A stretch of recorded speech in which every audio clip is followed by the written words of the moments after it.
Guys, this is Raghu Reddy here and welcome to the show. In today's episode, I have an awesome guest. She is an MDRT achiever and has some outstanding service that she's been doing as a financial advisor. So Donna, welcome to the show. Hi, good morning. Greetings from the Philippines, everyone. Well, fantastic, fantastic. So you're located in Philippines, right? Yes, And which part of Philippines. Philippines do you live in? I'm from Nueva Ecija, Cabanatuan City. Wow, It's like fantastic. 3 hours away from Manila. Wow, awesome, awesome, Yeah. awesome. How's the weather there? Oh, it's very hot and humid. But Wow, sometimes it rains. But as of the moment, it's really very hot. I see. Okay, okay. hmm So, since how many years have you been doing financial advising? Actually, I was a former banker with Maybank Philippines. Mm-hmm. I've been a licensed financial advisor since 2015. But Mm-hmm. since I cannot focus on it because I was employed, I just focus on it last 2019. So I resigned from my job as a relationship manager for Premier Wealth Banking, and Mm-hmm. then I focus on being a financial advisor. Wow, awesome, awesome. And in this short period, you achieved MDRT. Yes, luckily, I achieved MDRT with a span of 1 year only because Oh, sometimes I really catered the high net worth individuals. mm-hmm. So they were the ones who really helped me a lot in achieving this title in the insurance industry. Wow, congratulations for that. Thank you. So what made you to come into financial advising? It's more on my advocacy. It's like, kasi when you're in the bank, it's more on purely transactions. Just Mm-hmm. deposit money, solicit deposits. But Mm-hmm. within the insurance industry, you tackle the personal lives of your clients. Mm-hmm. It's more on helping them secure their future, secure their families, secure their lives, Mm-hmm. and about also wealth management. That's why I choose to focus on being a financial advisor instead of being a banker. Wow, fantastic, awesome, Yeah. awesome, awesome. So when you came into financial advising, I'm sure that you faced some challenges and struggle. So how did Yes. you overcome those challenges? First thing, of course, when you're in sales, not a lot of clients will get or close the account that you get. Mhm. Most of them will reject you. Sometimes even your relatives, your friends, but you just really have to go with it. You just Mhm. have to be patient. And one thing that I learned from being a financial advisor is the self-discipline and self-motivation, because no one is going to tell you to do this because you do things on your own. So I read books, I attend trainings, Mhm. things like that. So to help me equip more with the learnings that I need to learn with the insurance and the financial industry. Wow, awesome, Yeah. awesome. So what really drives you? What's your driving force? Of course, my kids. I do this because of my kids, because I'm a single mom. Mhm. So this is the deeper meaning of my why. Why do I do this? I Mhm. do this I do this advocacy because of my kids. I need Wow. to earn income because of my kids, because soon they will be growing up, they will be studying Mhm. expensive schools. So that's why I need to invest early for them. Wow, fantastic, awesome, awesome. Yes. So to keep the drive going, also, do you have to program yourself? Do you have any high performance habits that you have implemented in your life? Yes. For example, in a week, for example, like day June. So I already prepared a calendar for my activities. That's what I always do. Mhm. Because if you don't do it, you will become lazy, you will become stubborn. So you have to program yourself that early in the morning, I need to do this. I need to call my clients. I need to do prospecting. I need to make follow-ups, things like that. That's Mhm. what I do to program myself to be inspired more in doing this advocacy, this activity for the Wow, industry. fantastic, awesome, awesome, awesome. hmm So in this time of crisis, and lockdown, what have you been doing? Well, it's really challenging because we are on a lockdown for I think 2 or 3 months, and until Mhm. now, Mhm. we're still limited. We cannot go to the malls. Mhm. Um, some stores are not open. So what we do right now is we do meetings through virtual meeting through Zoom, because you cannot even go to the client to present. So what you did is you really have to embrace the new normal. So we have to adapt to the new changes.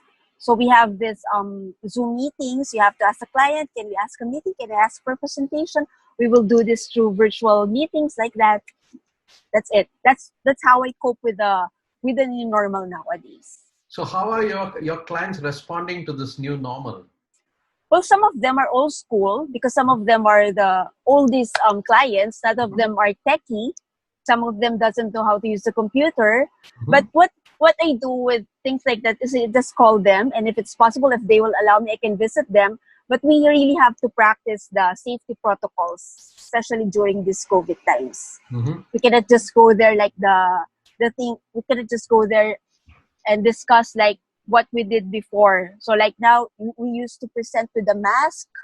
Then there's social distancing, and fortunately, I get to close accounts also this COVID times, and I'm really thankful for that, because you really have to patient. You really have to have the grit to do this. You really have to motivate yourself, because if not, no one will help you in doing this. Awesome, That's awesome. So during your journey of qualifying for MDRT, so what are some of the things that you did, in the right manner so that you were able to achieve your goals? Well, it's really discipline. It's really discipline. Sometimes you're almost there. You don't need to give up, because before I reached the title MDRT, I really wanted to give up because I cannot find clients anymore. How will I be MDRT? I still need this amount for me to get the title. But my mentor told me, you just have to go with it. Push. You can do more. You can do better. And that's it. I was able to. And one thing more, I was able to attend the Asia AXA MDRT in Macau with all the different countries there. They have Singapore, Malaysia, Indonesia, and I get to meet a lot of friends from different countries also. The MDRT achievers also. So awesome, fantastic. Yes.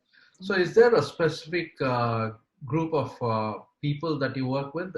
Like, do you have a niche that you work with? Yes, I usually cater to the high net worth markets. Since I'm a banker, I used to work with those people, and that's where my client came from. Wow. Majority of my clients. Awesome. And they are also my clients from my former bank before. Well, fantastic. So what would be your advice to a newcomer to this field? Well, number one, you have to know what you want. Because if you don't know what you want, you can do this. Number two, this is what I really learned from being a financial advisor. You have to go out of your comfort zone. You really have to go out of your comfort zone. Number three, you think out of the box. You should not be common among all advisors out there. You have a lot to learn. Number four, self-motivation and self-discipline. And lastly, you should have the grit to do this. The grit to do that. Okay. Yeah. Fantastic. Awesome. So if somebody wants your services, how they can contact you? Well, I have my number, and I also have my email. This is Nepomuceno at axa.net.ph. They can reach me through my email address. I can respond to them if they need to ask something, if I can help them or assist them. I would be glad to assist anytime. Awesome. So what's your personal vision for the future? Well, I think all of us are wishing this. I hope we already find a vaccine for the COVID-19. So everything else will be back to normal. The people around, the businesses, the activities, and of course the economy will not be affected anymore. So what will be your personal vision? Personal wish? Well, for my personal wish, it's for my kids. I really wanted to give them a good future, because since they have their father, I do my role as a mother and a father. I just wish them to have a nice future, and I wish them to grow up with fear of God, and of course have a family of their own. That's it. That's my personal wish. Wow, Awesome, awesome, Mm-hmm. fantastic. So, Donna, it was really fantastic talking to you. You have a Yeah. wonderful vision. You have a great drive there, and you're making such a huge difference in people's lives. And I wish Thank you you also, all the very Raghu. best for your Yes. future and more success in your future. So keep Mm-hmm. doing, the awesome job that you're doing, and make a bigger impact and help more people. I wish you that you achieve more success. Thank you very much, Raghu, for this opportunity to Yeah, share with the others the thing that I am doing. yeah. Thank you Thank for you. being on the show. Thank you very much.